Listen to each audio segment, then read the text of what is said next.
हम नाकाबिल वापसी मुकाम पर खड़े हैं। मैं कल या तो काई कबीले का सरदार होऊंगा या फिर मैं जिंदा नहीं होऊंगा।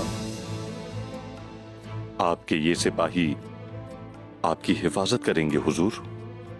वामसी अपने सिपाही लाया था, वो कल मेरे खिलाफ खड़ा होकर अपनी तलवार खींचेगा।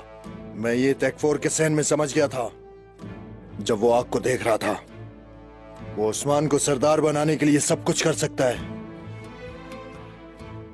मैंने अपने बेटे को खबर दे दी है, अगर मैं कल मर गया तो वो हमारे दावे की हिफाजत करेगा।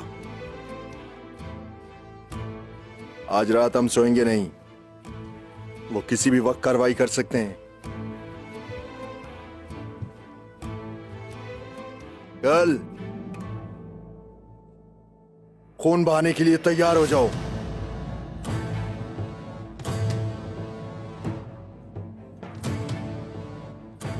हुजूर, क्या काई कबीले वाले आपस में लड़ेंगे?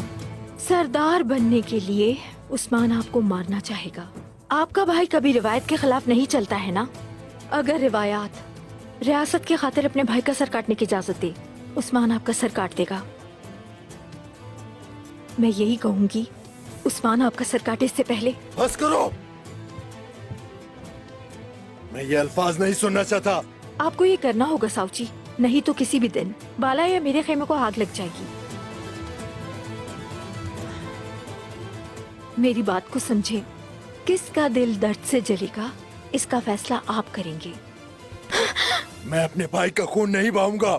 लेकिन रियासतें खून से ही कायम होती हैं।